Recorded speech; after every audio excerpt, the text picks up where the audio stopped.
6,03,681 কোটি টাকার বাজেট উত্থাপন হচ্ছে আজ। প্রবৃদ্ধির লক্ষ্য 7.2%।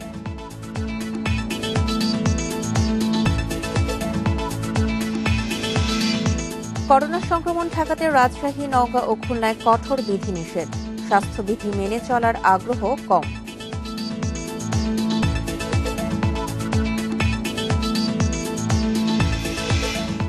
ডিজিটাল নিরাপত্তা আইনে 3 বছরে 4,000 মামলা। তদন্তের সত্যতা না পাওয়ায় শুরুতেই খারিজ অর্ধেক অভিযোগ।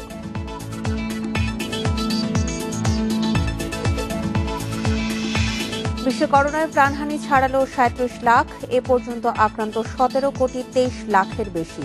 একদিনে 10,000-এর বেশি মৃত্যু।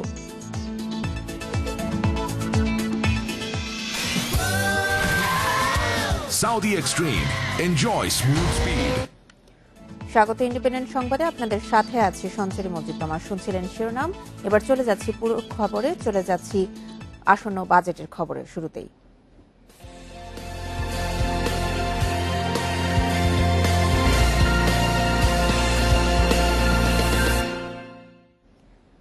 জাতীয় সংসদে আজ বেলা 3টায় 2021-22 অর্থ বছরের বাজেট উত্থাপন করবেন অর্থমন্ত্রী আ.হ.ম মুস্তফা কামাল। এবার বাজেটের আকার 6,03,681 কোটি টাকা। করোনাকালে 7.2% প্রবৃদ্ধি অর্জনের লক্ষ্য নিয়ে প্রস্তাবিত বাজেট পাশ হবে আগামী 30 জুন। 1 জুলাই থেকে কার্যকর হবে নতুন অর্থ বছরের এই বাজেট। চলতি অর্থ বছরের মূল বাজেটের আকার 5,68,000 কোটি টাকা, আর নতুন বাজেটের আকার প্রায় 6.6% বাড়িয়ে হচ্ছে 6,04,000 কোটি টাকার। করোনার নেতিবাচক প্রভাব মেনে নিয়ে প্রবৃদ্ধির হার নির্ধারণের উচ্চাভিলাষী পথে আর যাচ্ছে না সরকার। আগামী অর্থ বছরে জিডিপি প্রবৃদ্ধির লক্ষ্য থাকবে 7% ঘরে, আর মূল্যস্ফীতি 5.3% মধ্যে সহনীয় পর্যায়ে রাখার পরিকল্পনা। বাজেটে আয়ের বড় অংশ এনবিআরের মাধ্যমে এলেও করোনাকালে লক্ষ্যমাত্রার কতটা পূরণ সম্ভব তা নিয়ে আছে অনিশ্চয়তা। সেই বাস্তবতা মেনে নিয়ে আগামী অর্থ বছরের জন্য এনবিআরকে 3,30,000 কোটি টাকার লক্ষ্য দেয়া হচ্ছে। জাতীয় রাজস্ব বোর্ড বহির্ভূত কর আদায়ের লক্ষ্য 16,000 কোটি টাকা, আর বৈদেশিক অনুদান ধরা হচ্ছে 3,490 কোটি টাকা। করোনার কারণে এবার বাজেটে ঘাটতির পরিমাণ সব সীমা অতিক্রম করে ধরা হচ্ছে 6.2%, আর তা পূরণে অভ্যন্তরীণ খাত থেকে ঋণ নেওয়ার লক্ষ্যমাত্রা ধরা হচ্ছে 1,13,453 কোটি টাকা। করোনা পরিস্থিতিকে গুরুত্ব দিয়ে গতবারের মতো এবারও ব্যবসায়ীদের কিছু ছাড় দেওয়া হচ্ছে। শেয়ার বাজারে তালিকাভুক্ত নয় এমন কোম্পানির কর হার 2.5% কমে হতে পারে 30%। উৎপাদনশীল খাতে শিল্পের কাঁচামাল আমদানিতে বিদ্যমান আগাম করের পরিমাণ কমতে পারে। আর নানা সমালোচনা সত্ত্বেও কিছু নিয়মের পরিবর্তন করে আবারও থাকছে কালো টাকা বিনিয়োগের সুযোগ। করোনার থাবায় কমে গেছে অনেক মানুষের আয়। বিভিন্ন গবেষণা সংস্থার হিসেব বলছে নতুন করে দারিদ্র্যসীমার নিচে নেমে গেছে প্রায় 2 কোটি মানুষ। এমন পরিস্থিতি মোকাবেলায় বড় বাজেটের প্রয়োজনীয়তা আছে বলেই মনে করছেন সরকারের নীতি নির্ধারকেরা। তবে শুধু বড় বাজেট ঘোষণায় নয়, এর সঠিক বাস্তবায়ন নিশ্চিতের তাগিদ দিচ্ছেন বিশ্লেষকরা। Ummun Nahar Azmi, Independent News, Dhaka. Corona পরিস্থিতিতে কেউ হারিয়েছেন কাজ, কারো বন্ধ হয়েছে ব্যবসা। আন্তর্জাতিক শ্রম সংস্থার হিসাবে এমন পরিস্থিতিতে দারিদ্র্যসীমার নিচে নেমে এসেছেন দেশের প্রায় 2.5 কোটি মানুষ। তাই আসছে বাজেটে সামাজিক সুরক্ষা কর্মসূচির বরাদ্দ আগের চেয়ে 30,000 কোটি টাকা বাড়িয়ে করা হচ্ছে 1,25,000 কোটি টাকা। বাসাবাড়ির কাজ করে চলত নাসিমা বেগমের সংসার। হঠাৎ চোখের অসুখে হারিয়েছেন দৃষ্টিশক্তি। এ অবস্থায় বিধবা মেয়ের উপার্জন দিয়ে চলছে তার সংসার। মেয়েও বিয়ে দিয়েছিলাম, মেয়ের স্বামীও মারা গেছে, মেয়ে কাজ করে খায়। নাসিমার মতো রাজধানীর মগবাজার ওয়্যারলেস রেল লাইনের পাশের বস্তিতে শতাধিক কর্মহীন মানুষের বাস। সরকারের কোনো ভাতা পাচ্ছে না বলে দাবি এদের অনেকের। আমার হাজবেন্ড বয়স্ক, সে ওই যে মানে টুকটাক এই দোকানে ও দোকানে একটু কাজ টাজ করে দেয়, যাই দেয়, এই টুকটাক ভাবে চলিয়ে। সরকার কাগজ লেগে যায়, এটি তো আমগো মতন যারা গরিব, যারা নিত্য খাইতে খাই, তো আমরা এই কার্ডটা মনে করেন আজ পর্যন্ত পাইনি। পরিসংখ্যান ব্যুরোর সমীক্ষা বলছে বর্তমানে বিভিন্ন মন্ত্রণালয়ের অধীনে 132টি কর্মসূচির আওতায় বয়স্ক ও বিধবা ভাতা সহ বিভিন্ন সহায়তা পাচ্ছেন 88 লাখ দরিদ্র মানুষ। তারপরও সুবিধা বঞ্চিতদের 46% এখনো থেকে যাচ্ছে এর বাইরে। প্রান্তিক জনগোষ্ঠীকে সহায়তার জন্য আমরা এগুলো দিচ্ছি, তাদের সবাইকে কিন্তু আমরা কভার করতে পারিনি। যারা নাকি আয় কমে গেছে তাদেরকে যেরকম আমাদের, যারা আমরা নতুন দরিদ্র বলছি, এবং এর সাথে যারা সাধারণভাবে প্রান্তিক আছেন তাদেরকেও সহায়তা করতে হবে। করোনায় দরিদ্র মানুষের সংখ্যা বাড়ায় আসছে বাজেটে এই খাতের বরাদ্দ বাড়িয়ে 1,25,000 কোটি টাকা করা হচ্ছে, যা চলতি অর্থ বছরের চেয়ে 24% বেশি। এই সামাজিক নিরাপত্তা খাত চালাচ্ছে অনেকদিন মতো, আপনি জানেন। এইটা কিন্তু চলবে, এটা বন্ধ হওয়ার কোনো কারণ নেই, এটা চলবে, এবার বাড়বে। কেন বাড়বে? সরকার ঘোষণা দিয়েছে যারা উপকার জন্য কোয়ালিফাইড, যারা এখনও ঢুকতে পারে নাই বাজেট জনিত কারণে, তাদেরকে আমরা ভিতরে আনার একটা চেষ্টা করব। সামাজিক সুরক্ষা খাতের বরাদ্দ যাতে দেশের বিভিন্ন প্রান্তের দরিদ্র জনগোষ্ঠীর কাছে পৌঁছায় তা নিশ্চিত করার তাগিদ বিশ্লেষকদের। Sohel Rana, Independent News, Dhaka. মদ ও পারফিউম আমদানির উৎসে কর 5 থেকে বেড়ে হচ্ছে 20%। ফল আমদানিতেও দিতে হবে 5% উৎসে কর। 2 লাখ টাকা পর্যন্ত সঞ্চয়পত্র কিনতে অথবা পোস্ট অফিসে ডিপোজিট করতে কর নিবন্ধন নম্বর লাগবে না। এমন ছোট বড় 25টির বেশি পরিবর্তন আসছে প্রস্তাবিত বাজেটের আয়কর খাতে, যেগুলোর বেশিরভাগই কর ছাড় দেয়া হচ্ছে বিনিয়োগ বাড়াতে। মাননীয় অর্থমন্ত্রী জনাব আহম মুস্তফা, আগামী বছরে আয়করে থাকছে ছাড়ের ছড়াছড়ি। ব্যক্তিকে তেমন ছাড় দেয়া না হলেও বহু সুযোগ থাকছে ব্যবসায়ীদের জন্য। জাতীয় রাজস্ব বোর্ড এনবিআর কর্মকর্তারা বলছেন, কর্মসংস্থান সৃষ্টিতে বিনিয়োগ বাড়াতে চায় সরকার। এজন্য ব্যবসায়ীদের মনোবল বাড়াতে দেয়া হচ্ছে কর ছাড়। পুঁজিবাজারে তালিকাভুক্ত ও তালিকাভুক্ত নয় এমন কোম্পানির কর্পোরেট কর কমছে 2.5%। মোবাইল ব্যাংকিং কোম্পানির কর্পোরেট কর হচ্ছে তালিকাভুক্ত কোম্পানির মতোই। এক ব্যক্তির কোম্পানির কর্পোরেট কর হচ্ছে 25%। এছাড়া বেসরকারি বিশ্ববিদ্যালয় এবং মেডিকেল ও ইঞ্জিনিয়ারিং কলেজের আয়কর যুক্ত হচ্ছে বাজেটে। তবে 100 জনের বেশি তৃতীয় লিঙ্গের নাগরিককে চাকরি দিলে কর্পোরেট করের ছাড় 5%। এছাড়া ব্যক্তি করদাতার ব্যবসায়িক টার্নওভার কর হচ্ছে অর্ধেক। অতি ধনীর সম্পদের সারচার্জ বাড়ছে 5%। বাতিল হচ্ছে ন্যূনতম করের বিধান, স্তর কমছে সারচার্জ আদায়ের। মৎস্য খামার থেকে আয় 30 লাখ টাকার বেশি হলে কর বাড়বে 5%। সিমেন্ট শিল্পের কাঁচামাল ও সমুদ্রগামী জাহাজের আমদানিতে উৎসে কর কমছে 1%। ফল, মদ, পারফিউম আমদানিতে কর বাড়ছে। সিমেন্ট, লোহা ও লোহা জাতীয় পণ্যের সরবরাহ পর্যায়ে উৎসে কর বাড়ছে। নিলামে পণ্য কেনার করও বাড়ছে। উৎসে করে ছাড় পাচ্ছেন অনিবাসী ঠিকাদার। 2 লাখ টাকা পর্যন্ত সঞ্চয়পত্র কিনতে অথবা পোস্ট অফিসে ডিপোজিট করতে নিবন্ধন নম্বর ইটিআইএন লাগবে না। আইটি ফ্রিল্যান্সিং সহ 6 সেবা করমুক্ত হচ্ছে। অটোমোবাইল শিল্পে 100 কোটি টাকা বিনিয়োগে 20 বছরের কর ছাড়। 10 বছরের কর ছাড় মিলবে home appliance made in Bangladesh, কৃষি শিল্প, মানব সম্পদ উন্নয়ন প্রতিষ্ঠান, লাইট ইঞ্জিনিয়ারিং, হার্ডওয়্যার, ঢাকাসহ 4 শহরের বাইরের হাসপাতালে। নারী উদ্যোক্তার কোম্পানিতেও বাড়ছে কর ছাড়। ইসলামী বন্ড কেনাতেও মিলবে কর ছাড়। তবে ভবন নির্মাণে অবচয় সুবিধা কমবে। অর্থনীতি আনুষ্ঠানিক করতে বাধ্যতামূলক করা হচ্ছে ব্যাংকিং লেনদেন। 15,000 টাকার বেশি বেতন বা যে কোনো পরিমাণ বাড়ি ভাড়া এবং যে কোনো ব্যয় 50,000 টাকার বেশি হলে ব্যাংকে লেনদেন করতে হবে। Ruhul Amin, independent News, Dhaka. স্বাধীন বাংলাদেশের প্রথম বাজেট পেশ করেন তৎকালীন অর্থমন্ত্রী তাজউদ্দিন আহমদ। 1972 সালের 30 জুনের সেই বাজেটের আকার ছিল 786 কোটি টাকার। 50 বছরে 770 গুণ বেড়ে দাঁড়িয়েছে 6 লাখ কোটি টাকার বেশি। তাজউদ্দিন আহমদের হাত ধরে দেশের 50তম বাজেট পেশ করছেন অর্থমন্ত্রী আহম মোস্তফা কামাল। যুদ্ধ বিধ্বস্ত বাংলাদেশের অর্থনীতি উজ্জীবিত করতে তাজউদ্দিন আহমদ 786 কোটি টাকার বাজেট দিয়েছিলেন। একসাথে 2 অর্থ বছরের বাজেট ঘোষণা করেন তিনি। পরে আরো 2 বার বাজেট দেন তিনি। এ পর্যন্ত 49টি বাজেট পেশ করেছেন 12 জন। সমান 12 বার বাজেট পেশ করে রেকর্ড করেছেন সাবেক অর্থমন্ত্রী আবুল মাল আব্দুল মুহিত ও সাইফুর রহমান। তবে টানা 10 বার বাজেট দিয়ে রেকর্ড করেছেন মুহিত। তিনি প্রথম বাজেট দেন 1982-83 সালে এরশাদের শাসনামলে। সেটা ছিল 4,738 কোটি টাকার। আর সবশেষ 2018-19 অর্থ বছরে তার বাজেটের আকার ছিল 4,64,573 কোটি টাকা। বিএনপি সরকারের অর্থমন্ত্রী এম সাইফুর রহমান 1980-81 অর্থ বছরের প্রথম বাজেট দিয়েছিলেন 4,108 কোটি টাকার। আর 2006-07 অর্থ বছরে সাইফুর রহমানের সবশেষ বাজেটের আকার ছিল 69,740 কোটি টাকার। টানা 6 বার বাজেট দেন আওয়ামী লীগ সরকারের অর্থমন্ত্রী শাহ এএমএস কিবরিয়া। তিনি প্রথম 1996-97 সালে বাজেট তুলে ধরেন, যেটি ছিল 24,603 কোটি টাকার। আর সবশেষটি দেন 2001-02 অর্থ বছরে 42,306 কোটি টাকার।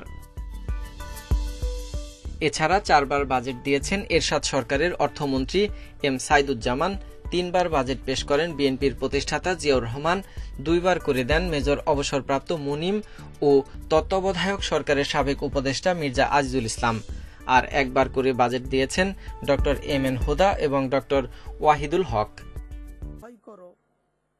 2019-20 অর্থ বছরে প্রথমবার 5,23,190 কোটি টাকার বাজেট দেন অর্থমন্ত্রী আহম মুস্তফা কামাল। করোনাকালে এবার আহম মুস্তফা কামালের তৃতীয় বাজেট। জীবন ও জীবিকার প্রাধান্য আগামীর বাংলাদেশ স্লোগানে 2021-22 অর্থ বছরের জন্য 6,03,681 কোটি টাকার বাজেট ঘোষণা করবেন অর্থমন্ত্রী। Sohel Rana, Independent News, Dhaka. রাজশাহী, নওগাঁ ও খুলনায় কঠোর বিধিনিষেধের ঘোষণা দিয়েছে স্থানীয় প্রশাসন। সংক্রমণ বেড়ে যাওয়ায় জেলা করোনা নিয়ন্ত্রণ কমিটির বৈঠকে বেশ কিছু সিদ্ধান্ত নিয়েছে প্রশাসন।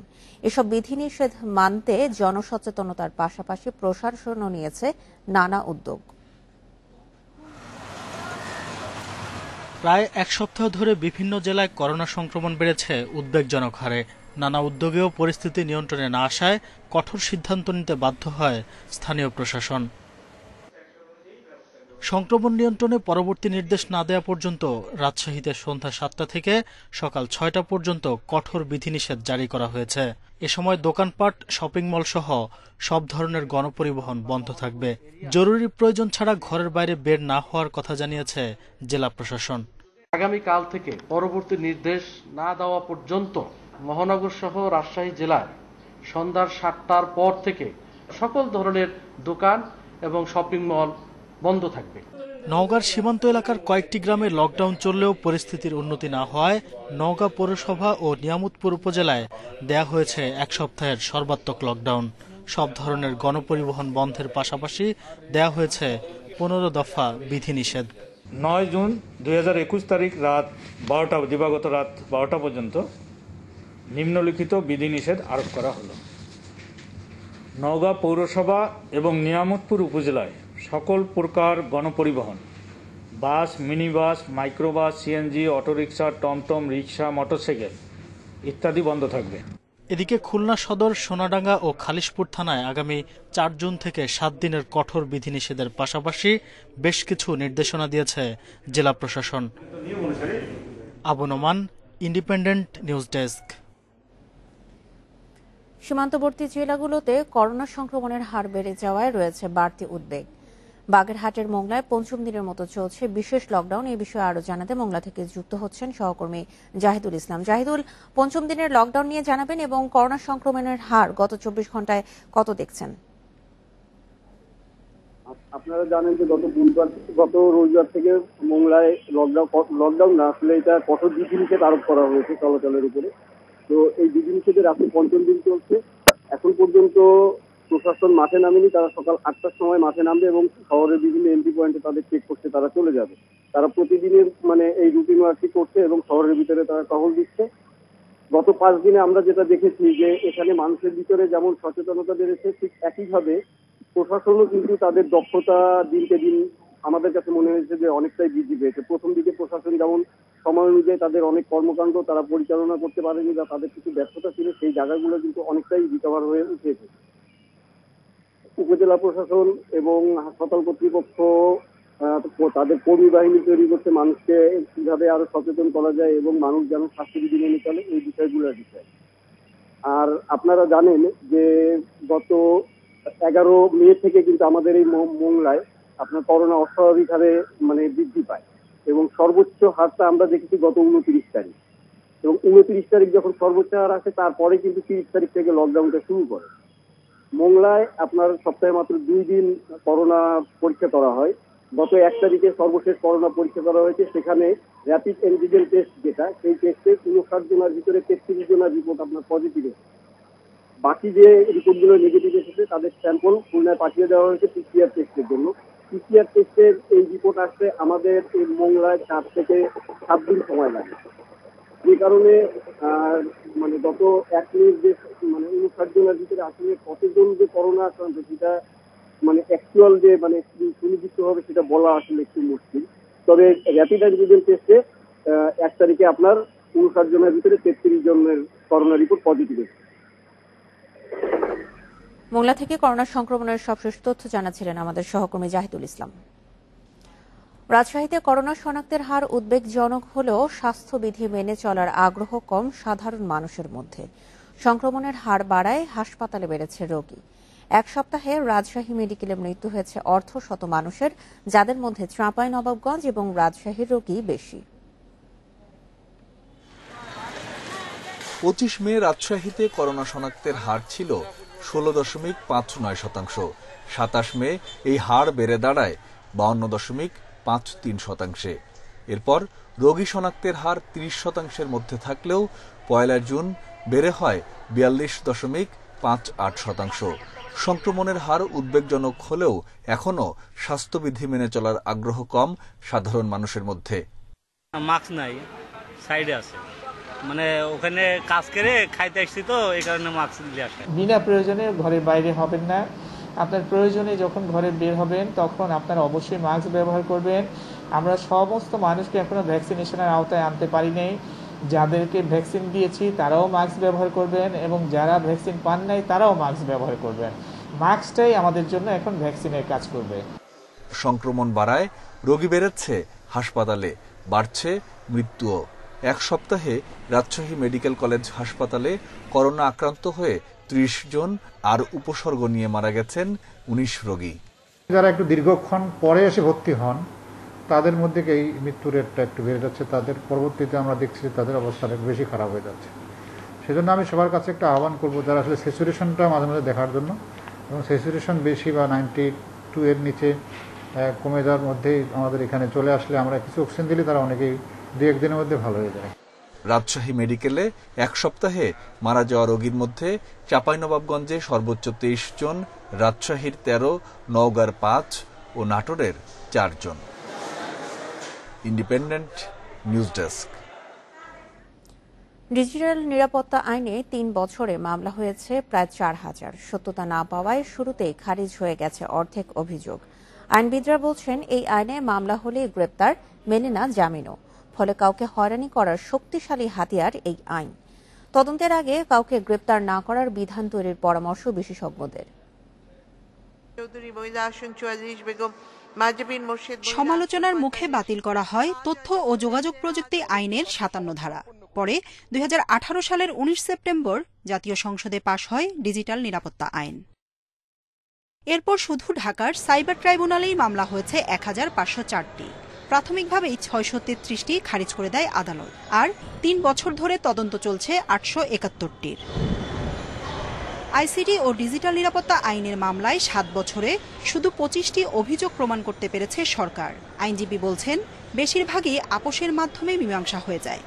মানহানিকর একটা বক্তব্য দিলেই হয়তো বা মামলা করা যাবে, কিন্তু সেটা আইন কতটুকু এটাকে অ্যাট্রাক্ট করে সেই বিষয়টা একটু পর্যালোচনা করে মামলা করলে হয়তো বা এই মামলাগুলো খারিজ হতো না। তদন্ত গিয়ে কোনো রেজাল্ট না আসে তখন বিজ্ঞ আদালত সাধারণভাবে এই মামলাগুলোকে রিজেক্ট করে দেন। যার কারণে আমরা 2018 সাল থেকে এই পর্যন্ত বেশ অনেক মামলায় প্রায় 50% মামলা খারিজ হয়েছে, 50% মামলা তদন্তের জন্য গিয়েছে এবং সেগুলো তদন্তাধীন আছে। কিছু মামলা তদন্ত শেষে বিচারের জন্য আমাদের এখানে এসছে। ডিজিটাল নিরাপত্তা আইনে মিথ্যা মামলার শিকার ব্যক্তির আইনি প্রতিকার পাওয়ার বিধান নেই।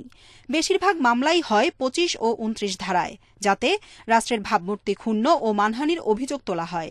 ফলে তদন্ত শেষ হওয়ার আগে গ্রেপ্তার না করা, জামিন দেওয়ার সুনির্দিষ্ট বিধান করার পরামর্শ আইনবিদদের। বিচার হওয়ার আগেই যত লম্বা সময় আপনি আটকে রাখতে পারেন, এই আটকে রাখতে পারার অশুভ চিন্তা থেকে শত শত মামলাগুলো আসে। বিচার হয়ে শাস্তি হওয়ার মতো ইনগ্রিডিয়েন্টস অধিকাংশ মামলার মধ্যেই থাকে না, কিন্তু উদ্দেশ্য যেহেতু হচ্ছে কিছুদিনের জন্য হয়রানি করা, সেক্ষেত্রে আমাদের যে জিনিসটার বাংলাদেশে সবচেয়ে বড় রকমের ঘাটতি আছে সেটা হলো আমাদের কোনো প্রি ট্রায়াল সেন্টেন্স কতদিন পর্যন্ত কনফাইনমেন্ট করে রাখতে পারবেন প্রি ট্রায়াল স্টেজে, সেটার কোনো সুনির্দিষ্ট আইনও নেই, নীতিমালাও নেই। এরই মধ্যে মামলার চাপ সামলাতে এপ্রিলে গঠন করা হয়েছে আরও 60টি সাইবার ট্রাইব্যুনাল। ফলে জেলাভিত্তিক মামলাগুলো পাঠানো হচ্ছে সংশ্লিষ্ট ট্রাইব্যুনালে। জান্নাতুল ফেরদাউস তানভি, ইন্ডিপেন্ডেন্ট নিউজ, ঢাকা। ভয়াবহ নিমতলী ট্র্যাজেডির 11 বছর আজ।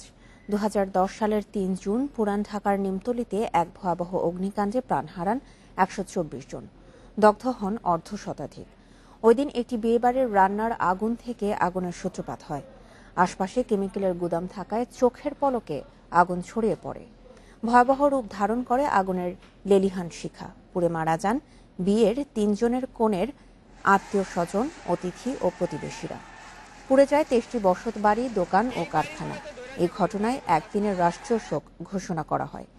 ঘটনার পর গঠিত তদন্ত কমিটি পুরান ঢাকার আবাসিক এলাকা থেকে রাসায়নিক গুদাম এবং কারখানা সরিয়ে নেয়ার সুপারিশ করে, তবে আজও সেই সুপারিশ বাস্তবায়িত হয়নি।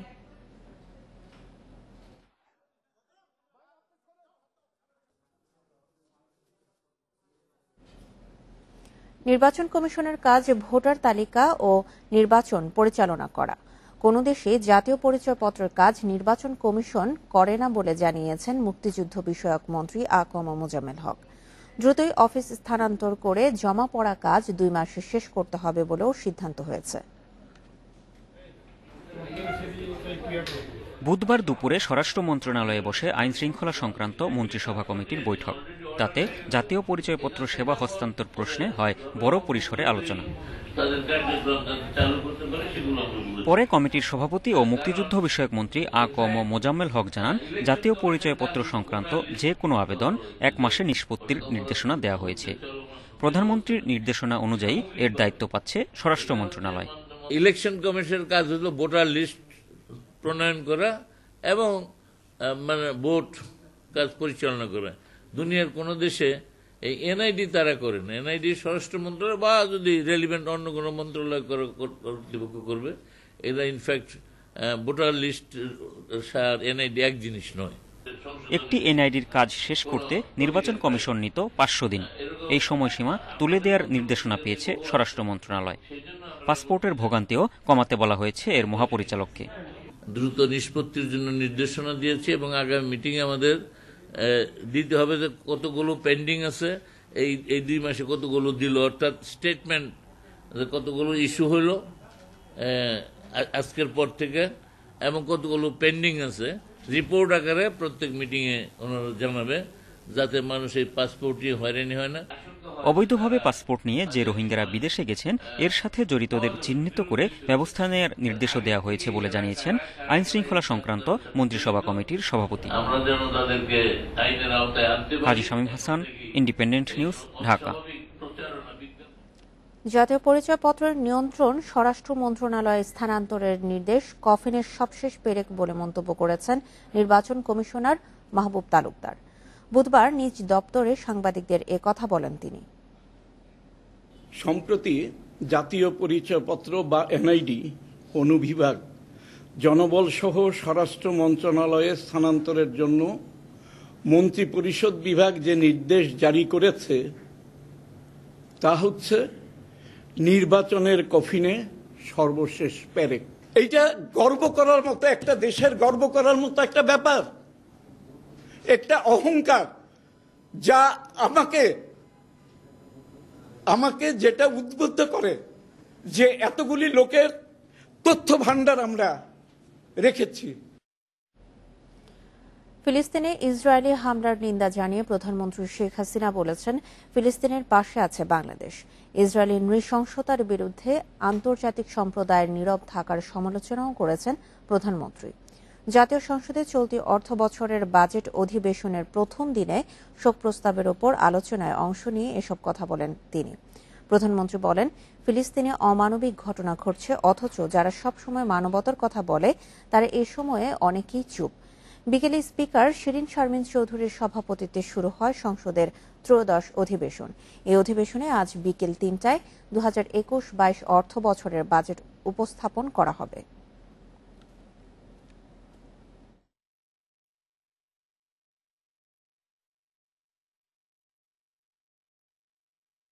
এই ছোট শিশু বিশেষ করে তারা আহত হয়, তাদের উপর জুলুম, তারা অত্যাচারিত, তারা মা বাবা হারা, এটা সত্যি খুব দুঃখজনক।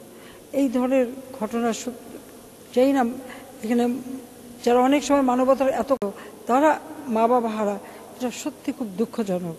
এই ধরনের ঘটনা চাই না এখানে, যারা অনেক সময় মানবতার এত কথা বলে কিন্তু এ সময় অনেকেই চুপ থাকে কেন? আন্তর্জাতিক বহু সংস্থা এখন আর কথা বলে না কেন?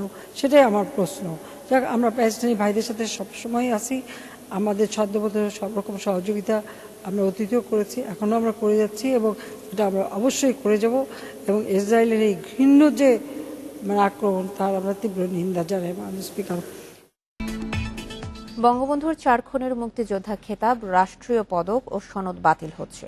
জিয়াউর রহমানের খেতাব বাতিল হবে কিনা তা যাচাইয়ে গঠন করা হয়েছে উপকমিটি। সচিবালয়ে আইনশৃঙ্খলা সংক্রান্ত মন্ত্রিসভা কমিটির সভা শেষে এসব কথা জানান মুক্তিযুদ্ধ বিষয়ক মন্ত্রী আ.ক.ম মোজাম্মেল হক। ৭১-এর মুক্তিযুদ্ধের পর নূর চৌধুরী বীর বিক্রম, মেজর শরীফুল হক ডালিম বীর উত্তম, রাশেদ চৌধুরী ও মসলিউদ্দিন খান পেয়েছিলেন বীর প্রতীক খেতাব। তবে তারা জাতির জনক বঙ্গবন্ধু শেখ মুজিবুর রহমানের আত্মস্বীকৃত খুনি হওয়ায় তাদের মুক্তিযোদ্ধা খেতাব, রাষ্ট্রীয় পদক ও সনদ বাতিলের সিদ্ধান্ত চূড়ান্ত হয়েছে বলে জানিয়েছেন মুক্তিযুদ্ধ বিষয়ক মন্ত্রী আ.ক.ম মোজাম্মেল হক।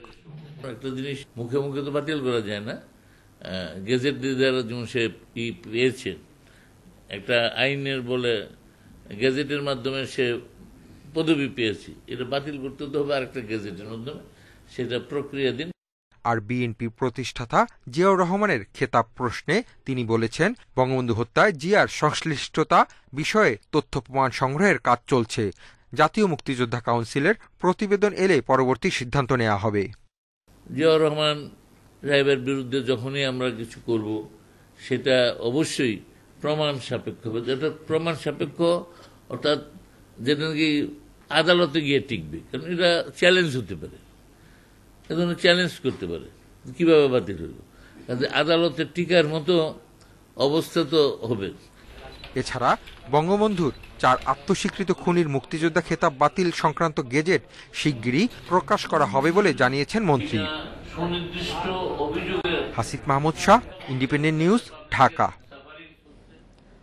কক্সবাজারের মতো ভাসানচরেও রোহিঙ্গাদের মানবিক সহায়তা নিশ্চিতে কাজ করবে জাতিসংঘ।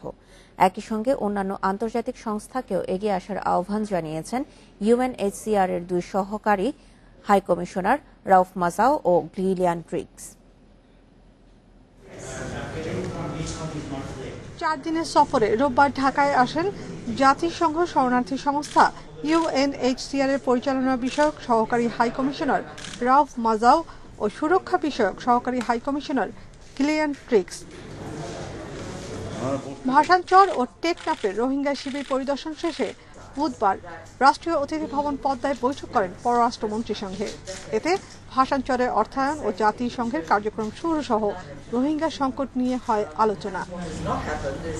পরে পররাষ্ট্রমন্ত্রী জানান, নিজ দেশে ফিরে যেতে না পেরে ভাসানচরের রোহিঙ্গারা হতাশায় সেখান থেকে পালিয়ে যাচ্ছে। আমাদের এই রাখাইনে ওনারা বেশি জানিয়ে ফোকাস দেন, তারা অনেকগুলো সুন্দর সুন্দর প্রজেক্ট রাখাইনে করছেন, এইগুলোর এই গানের মাঝিগুলোর নিয়ে দেখান যাতে ওরা ফেরত যায় তার দেশে, এই ব্যবস্থা করার জন্য। আর বললাম যে মিলিটারি গভর্নমেন্ট আসছে, এই সময় একটা সুযোগ হয়েছে, কারণ মিলিটারি গভর্নমেন্ট শুনবে, আপনারা অধিকতর ওদের চাপ দেন। পরে গ্লিলিয়ান ট্রিক্স ও রাউফ মাজাও জানান, কক্সবাজারের চেয়ে ভাসানচরের জীবনমান আধুনিক।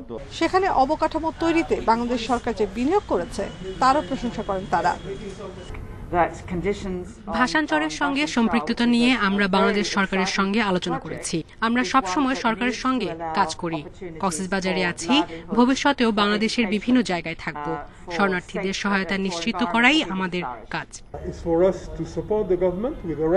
যে রোহিঙ্গারা এখন ভাসানচরে আছেন আর যারা যাবেন তারা যেন মর্যাদার সঙ্গে বসবাস করতে পারে তা নিশ্চিত করতে আন্তর্জাতিক সম্প্রদায় বাংলাদেশ সরকারকে সমর্থন দেওয়া জরুরি। পাশাপাশি ভাসানচরের অর্থনৈতিক কর্মকাণ্ড বাড়লে রোহিঙ্গারা থিত হবেন বলেও মনে করেন UNHCR এর এই দুই কর্মকর্তা। Nafizatullah, Independent News, Dhaka. Sylhet MC কলেজের হোস্টেলে ধর্ষণের ঘটনায় হোস্টেল সুপার ও অধ্যক্ষের গাফিলতির কারণে তাদের বরখাস্ত করার নির্দেশ দিয়েছে হাইকোর্ট। বুধবার বিচারপতি মুজিবুর রহমান মিয়া ও বিচারপতি কমরুল হোসেন মোল্লার বেঞ্চ এই রায় দেন। একই সঙ্গে আইন সচিব, শিক্ষা সচিব, জাতীয় বিশ্ববিদ্যালয়ের উপাচার্য ও রেজিস্ট্রারকে এই বিষয়ে ব্যবস্থা নিতে বলেছে আদালত। এ সময় আদালত বলে, বন্ধ কলেজের হোস্টেলে ছাত্রদের থাকা এবং ধর্ষণের পর কলেজ কর্তৃপক্ষের ভূমিকা প্রশ্নবিদ্ধ। এক্ষেত্রে চরম গাফিলতির প্রমাণ দিয়েছেন তারা। গেল বছরের 25শে সেপ্টেম্বর এমসি কলেজ এলাকায় বেড়াতে গিয়ে ধর্ষণের শিকার হন ওই নারী। সেদিন রাতে শাহপরান থানায় মামলা হয়। এই ঘটনায় 8 ছাত্রলীগ নেতার বিচার চলছে। হাইকোর্ট কলেজ কর্তৃপক্ষের দায়িত্ব অবহেলার প্রমাণ পেয়েছেন এবং দায়িত্ব অবহেলার কারণে জাতীয় বিশ্ববিদ্যালয়ের ভাইস চ্যান্সেলর এবং জাতীয় বিশ্ববিদ্যালয়ের রেজিস্ট্রারকে অবিলম্বে কলেজের অধ্যক্ষ এবং তৎকালীন হোস্টেল সুপারের বিরুদ্ধে বিভাগীয় ব্যবস্থা গ্রহণের জন্য নির্দেশ দিয়েছেন। ঘূর্ণিঝড় ইয়াসের প্রভাবে অস্বাভাবিক জোয়ারের কারণে সাগরের নোনা পানিতে তলিয়ে গেছে নোয়াখালীর উপকূল অঞ্চলের গবাদি পশুর চারণভূমি। ফলে গরু ছাগলের খাবার নিয়ে চরম বিপাকে প্রান্তিক কৃষক। সংকট কাটাতে সরকারের প্রণোদনা চান ক্ষতিগ্রস্তরা। ঘূর্ণিঝড় ইয়াসের প্রভাবে প্লাবিত হয়েছে দেশের বেশিরভাগ উপকূলীয় অঞ্চল। অস্বাভাবিক জোয়ারের পানিতে প্রায় প্রতিদিনই তলিয়ে যাচ্ছে নোয়াখালীর দ্বীপ উপজেলা, হাতিয়ার, মেঘনা ও বঙ্গোপসাগর উপকূল। বেড়িবাঁধ না থাকায় এক সপ্তাহ ধরে পানির নিচে বেশিরভাগ এলাকা। লবণাক্ত পানিতে তলিয়ে গেছে গবাদি পশুর চারণভূমি, যার ফলে গরু ছাগলের খাবার নিয়ে বিপাকে পড়েছেন প্রান্তিক কৃষক। আগে থেকে সংরক্ষণ করা শুকনো খড়ও পানিতে নষ্ট হয়ে গেছে। আর্থিক সংকটে কিনতে পারছেন না গবাদি পশুর খাবার। খাওয়াইতে চাচ্ছি না, সব নোনা পানি, আর কোনো ঘাস নাই। এই পর্যন্ত গরু যেন কোনখানে নমু, কোন দিকে রাখুম, এরকম কোনো জায়গা নাই। এখন আমরা রাস্তার উপরে দাঁড়ায় গেছি, গরু টানলে কোনো রকম খেসারি জানি কাটি কুটি খাওয়াই আর কি। এখন গরু তো বিক্রি কোরবানিদের টাইমে 2 পয়সা হামো, এই কারণে আমরা তো অসহায়, এখন নদী ভাঙ্গা, এই বিধায় গরুগুলা রাখতে হয়েছে। জেলা প্রাণী সম্পদ কর্মকর্তা জানিয়েছেন, পানি নেমে যাওয়ার পর ঘাস চাষে কৃষকদের উদ্বুদ্ধ করবেন তারা। পাশাপাশি গবাদি পশুর রোগবালাই প্রতিরোধেও তৎপর মাঠ কর্মীরা। ঘাস চাষ করার জন্য আমাদের দপ্তরের পক্ষ থেকে পর্যাপ্ত সুযোগ সুবিধা তাকে দেওয়া হচ্ছে এবং বন্যা পরবর্তীতে পানি নিয়ে দেওয়া করা যাতে কোনো মহামারী আকারে কোনো রোগ ছড়াতে না পারে সে ব্যাপারে আমরা প্রস্তুত আছি। কোরবানির ঈদ উপলক্ষে গবাদি পশুর লালন পালন করছিলেন কৃষকরা। পশুর খাবার কেনার জন্য সরকারিভাবে প্রণোদনা পেলে কিছুটা হলেও সংকট কাটবে তাদের। Independent News desk. উন্নয়নের মহাসড়কে দেশের দক্ষিণাঞ্চলের মানুষের আরও একটি স্বপ্ন পূরণ হবার পথে। পটুয়াখালীতে দেশের 4র্থ বৃহত্তম পায়রা সেতুর নির্মাণ শেষ হয়েছে প্রায় 95%। সেতুটি চালু হলে বরিশাল বিভাগে যোগাযোগ, পণ্য পরিবহন এবং পর্যটনের নতুন দ্বার উন্মোচন হবে। গতি আসবে দক্ষিণের অর্থনীতিতে।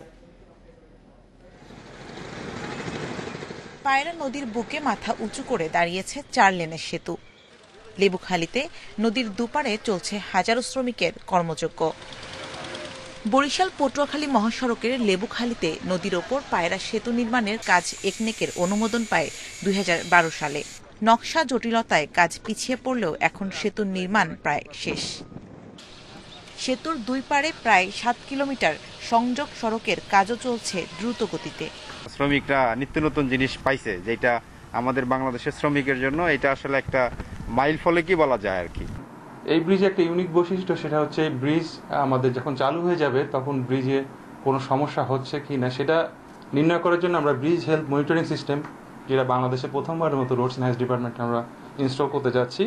প্রায় 1.5 কিলোমিটার দৈর্ঘ্যের এই সেতুতে নদীর মাঝ বরাবর আছে একটি মাত্র পিলার।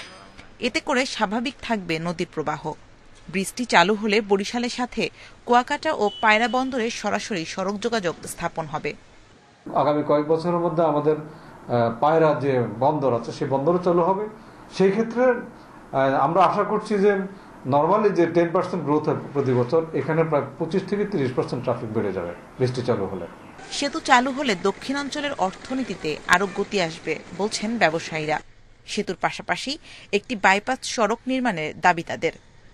সেতুর সাথে সবকিছু যোগ করতে চাচ্ছি, এটার সাথে বাইপাস এবং সাথে সাথে রেল যোগাযোগ। প্রায় 1450 কোটি টাকার পায়রা সেতু প্রকল্পের মেয়াদ শেষ হচ্ছে আগামী অক্টোবরে। তবে তার 1 মাস আগেই সেতুটি চলাচলের জন্য উন্মুক্ত করা হতে পারে বলে জানিয়েছেন কর্তৃপক্ষ। Independent News desk. মিঠা পানির সংকট দেখা দিয়েছে সুন্দরবনে। খরস্রোতা নদী খোলপেটুয়া ও কপোতাক্ষ নদের জোয়ারের পানি প্রবেশ করেছে বনের 33টি ফাঁড়িতে। বনজুড়ে নোনা পানিতে ভরে গেছে মিঠা পানির প্রায় 100 পুকুর। এতে মৌমাছি, হরিণ, বাঘ, শূকর সহ সব প্রাণী পড়েছে বিপাকে। গবেষকেরা বলছেন, গভীর বনে উঁচু ঢিবি তৈরি করা গেলে এমন দুর্যোগের সময় প্রাণীরা নিরাপদ থাকতে পারবে। জোয়ারের পানিতে থই থই পশ্চিম সুন্দরবনের সাতক্ষীরা রেঞ্জের কলাগাছিয়া ফাঁড়ি। গেল 25 ও 26 মে জোয়ারে ডুবে গেছে 2টি মিঠা পানির পুকুর। বৃষ্টির পানি ধরে রাখার চৌবাচ্চায় ভিড় জমিয়েছে বনের মৌমাছি। সুন্দরবনে নোনা পানির প্রভাব তীব্র আকারে দেখা দিয়েছে। মিঠা পানির পুকুরগুলো পূর্ণ হয়ে গেছে একেবারে নোনা পানিতে। এর প্রভাবে মৌমাছি নিজে সারাদিন মধু সংগ্রহ করে, সেই সাথে তাকে মিঠা পানিও সংগ্রহ করতে হয়। পুকুরের পানি থেকে সে এক সময় মিঠা পানি সংগ্রহ করলেও এখন মিঠা পানির যে আধার রয়েছে সেখানে গিয়ে তাকে পানি সংগ্রহ করতে হচ্ছে। মে মাসের দিকে বাচ্চা দেয় হরিণ, বন্য শূকর ও গুইসাপ সহ বেশ কয়েক প্রজাতির প্রাণী। এবছর ঠিক এই সময় আঘাত হেনেছে ঘূর্ণিঝড় ইয়াস। ঝড়ের প্রভাবে সৃষ্ট জোয়ারে বিশ্বের সবচেয়ে বড় এই ম্যানগ্রোভ বনের প্রায় পুরো অংশ পুরোপুরি 2 দিন ডুবে যায়। এতে শূকর ও হরিণ শাবক সহ একটি বড় অংশই ভেসে গেছে। বন বিভাগ বলছে, 2009 সালের আইলা ও 2020 সালের আমপানের আঘাতের সময় সুন্দরবনে এত উচ্চতায় জোয়ারের পানি ঢোকেনি। আমাদের এখানে গোসল করার জন্য, অফিসের জন্য একটা এবং বন্য প্রাণীর জন্য আরো 2-3টা করে পুকুর আছে। 5 কিলোমিটার 7 কিলোমিটার মাঝে মাঝে খনন করা আছে মিষ্টি পানির জন্য। সেগুলো সব নষ্ট হয়ে গেছে। নানা সময়ে ঝড়ের জোয়ারে ও জলোচ্ছ্বাসে নোনা পানিতে তলিয়ে যায় বন। এতে গভীর বনে দেখা দেয় প্রাণীদের খাবার পানির সংকট। ছোটখাটো কিছু উঁচু ভূমি যদি বনের বিভিন্ন জায়গায় তৈরি করা যায়, তাহলে বন্যপ্রাণী সাময়িকভাবে সেই জায়গাগুলোতে আশ্রয় নিতে পারবে এবং সেই সাথে ঝড় জলোচ্ছ্বাস হলেই প্রচুর বৃষ্টিপাত হয়, যার ফলে সেই ছাড়ালো 37 লাখ, আক্রান্ত হয়েছে 17,24,00,000-এর বেশি। একদিনে প্রাণহানি হয়েছে 10,932 জনের। নতুন শনাক্ত 4,88,000-এর বেশি রোগী। একদিনে করোনায় সর্বোচ্চ মৃত্যু ভারতে 2,899 জন।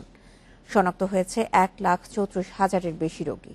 রাশিয়ায় স্পুটনিক 5-এর সন্তোষজনক মান পাওয়ায় টিকা উৎপাদন করবে আর্জেন্টিনা। যুক্তরাজ্যের স্বাস্থ্য সচিব ম্যাট হ্যানকক জানিয়েছেন, দেশটিতে 3টি ভিন্ন টিকার প্রায় 6 কোটি ডোজ 3,09,00,000 মানুষকে দেয়া হয়েছে। যুক্তরাষ্ট্রে গ্রীষ্মের মধ্যে সংক্রমণ কমিয়ে আনার লক্ষ্যে মার্কিন প্রেসিডেন্ট জো বাইডেন 4 জুলাই পর্যন্ত পদক্ষেপের মাস হিসেবে ঘোষণা দিয়েছেন।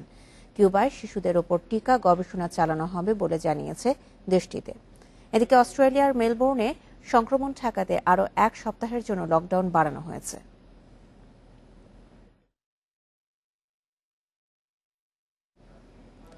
ইসরায়েলে নতুন জোট সরকার গঠনের ঘোষণা দিয়েছে বিরোধী দলগুলো। দেশটির প্রধান বিরোধী দল ইয়েশ আতিদ 8 দলের জোট সরকার ঘোষণা করেছে। এর মধ্যে ইসরায়েলে বেঞ্জামিন নেতানিয়াহুর 12 বছরের শাসনের অবসান হতে যাচ্ছে।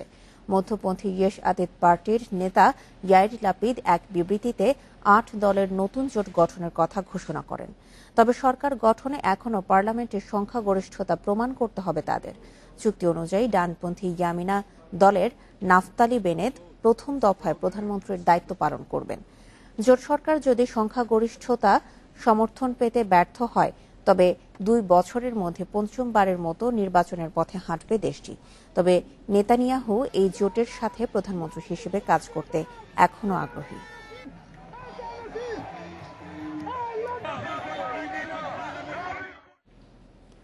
শ্রীলঙ্কার উপকূলে ডুবছে আগুনে পুড়ে যাওয়া রাসায়নিকবাহী কার্গো জাহাজ। চেষ্টা চালিয়েও জাহাজটির ডুবে যাওয়া ঠেকাতে পারছে না দেশটির নৌবাহিনী। জাহাজের 350 মেট্রিক টন তেল সাগরে মিশলে এটিই হবে শ্রীলঙ্কার ইতিহাসে সবচেয়ে ভয়াবহ পরিবেশগত বিপর্যয়। ভারতের গুজরাট থেকে 15 মে 1486 কন্টেইনার নিয়ে সাগর পথে রওনা হয় সিঙ্গাপুরের জাহাজ MV এক্সপ্রেসপার, যার মধ্যে আছে প্রসাধনী সহ 25 টন নাইট্রিক অ্যাসিড। কলম্বো হয়ে জাহাজটি যাচ্ছিল সিঙ্গাপুরে। কলম্বো বন্দরে ঢোকার আগেই 20 মে আগুন লাগে MV এক্সপ্রেসপার্লে। নোঙর করা হয় শ্রীলঙ্কার পশ্চিম উপকূলে। গত সপ্তাহে জাহাজের ক্যাপ্টেন সহ ক্রুদের উদ্ধার করা হয়। রাসায়নিকের কারণে আগুনের সূত্রপাত বলে ধারণা শ্রীলঙ্কার নৌবাহিনীর। 12 দিনের চেষ্টায় আগুন নিয়ন্ত্রণে এলেও দেখা দেয় আরেক বিপত্তি। বুধবার দেশটির নৌবাহিনী জানায় 186 মিটার দীর্ঘ জাহাজটি ডুবতে শুরু করেছে, আর তা ঠেকানো যাচ্ছে না। পরিবেশবিদদের আশঙ্কা জাহাজ ডুবে গেলে সমুদ্রের জীব বৈচিত্র্য হুমকির মুখে পড়বে। এরই মধ্যে জাহাজের তেল ও ধ্বংসাবশেষ ছড়িয়ে পড়েছে পর্যটন খাত নেগম্বো থেকে ডেকয়টা সৈকত পর্যন্ত। বিষক্রিয়ায় প্রাণ হারাচ্ছে সামুদ্রিক প্রাণী। পশ্চিম উপকূল সহ বিভিন্ন শহরে ছড়িয়ে পড়ছে প্লাস্টিকের গুঁড়া। ক্ষতির পরিমাণ কমাতে জাহাজটিকে উপকূল থেকে গভীর সমুদ্রে নিয়ে যাওয়ার চেষ্টাও চালানো হচ্ছে। ছড়িয়ে পড়া তেল ও প্লাস্টিক পরিষ্কারে কাজ করছে নৌবাহিনী ও পরিবেশবাদীরা। সায়রা খান, ইন্ডিপেন্ডেন্ট নিউজ। বিশ্বকাপ বাছাইয়ে আজ আফগানিস্তানের বিপক্ষে লড়বে বাংলাদেশ। শক্তি সামর্থ্যে প্রতিপক্ষকে এগিয়ে রাখলেও নিজেদের সেরাটা দিয়ে সাফল্য পেতে চান হেড কোচ জেমিটে। গতি আর কৌশলে আফগানদের হারানো সম্ভব বিশ্বাস অধিনায়ক জামাল ভুঁইয়ার। কাতারের দোহায় ম্যাচ শুরু বাংলাদেশ সময় রাত 8টায়। ম্যাচের আগের দিন টিম হোটেলের সুইমিং পুলে লাল সবুজ ফুটবলাররা। কাতারের তীব্র গরম থেকে একটু স্বস্তি খোঁজার উপায়, কিন্তু আফগানিস্তান ম্যাচের উত্তাপ্ত সময়ের সাথে কেবলই বাড়ছে। বিকেলের অনুশীলনে শিষ্যদের নিয়ে গেম প্ল্যান সাজিয়েছেন জেমি। শেখ জামালের সাথে প্রস্তুতি ম্যাচে 5 ডিফেন্ডার খেলিয়েছেন। আফগানদের বিপক্ষেও তেমন ইঙ্গিত। শক্তি সামর্থ্যে আফগানিস্তানকে কঠিন প্রতিপক্ষ মেনে নিজেদের সেরাটা দিতে বলেছেন লাল সবুজ কোচ। কঠিন ম্যাচ আমাদের জন্য। ওরা অনেক ভালো দল এবং বেশ কজন ইউরোপিয়ান ক্লাবে খেলে। ফল পেতে হলে আমাদের সেরাটা দিতে হবে। সবাই শতভাগ দিয়ে খেলবে, আমি এমনটাই আশা করি। পরিসংখ্যান আশা দেখাতেই পারে বাংলাদেশকে, আর দেখায় সমান 2টি করে জয়। তবে সবশেষ 2 ম্যাচেই হার আত্মবিশ্বাস কমিয়ে দিয়েছে। কৌশল আর গতিতে আফগানদের হারানোর পরিকল্পনা জামালের। It's gonna be a tough match.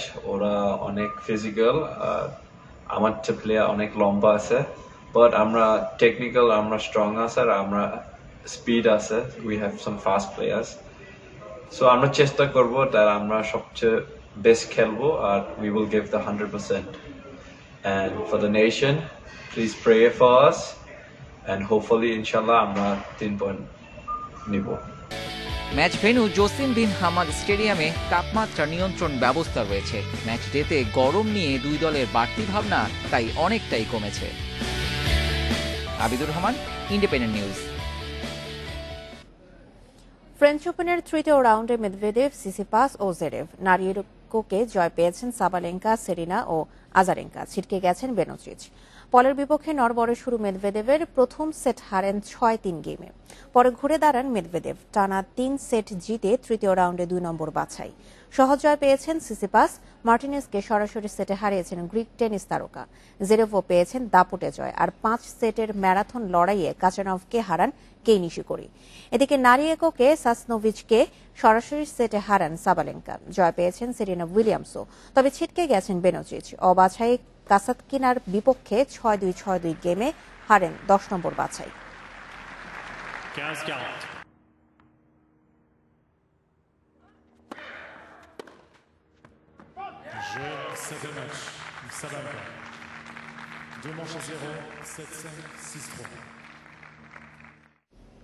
শেষ করবো এখনকার সংবাদ, তবে তার আগে শিরোনামগুলো জানিয়ে দিচ্ছি আরেকবার।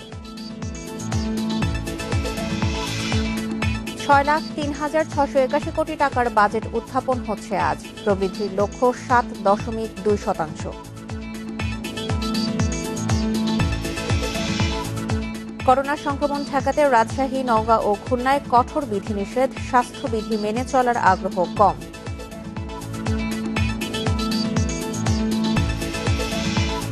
ডিজিটাল নিরাপত্তা আইনে ৩ বছরে ৪,০০০ মামলা, তদন্তের সত্যতা না পাওয়ায় শুরুতেই খারিজ অর্ধেক অভিযোগ।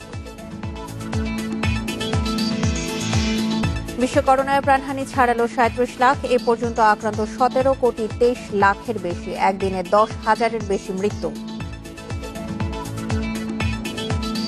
স্টিকি ফিলার, কাঠ, গাড়ি অথবা বাড়ি, সব রঙে কার্যকরী। আর এই ছিল এখনকার মতো ইন্ডিপেন্ডেন্ট সংবাদে। এছাড়া ইন্ডিপেন্ডেন্ট টেলিভিশনের সব খবর আরও বিস্তারিত জানতে চোখ রাখুন ফেসবুক, ইউটিউব এবং টুইটারে। ধন্যবাদ সবাইকে।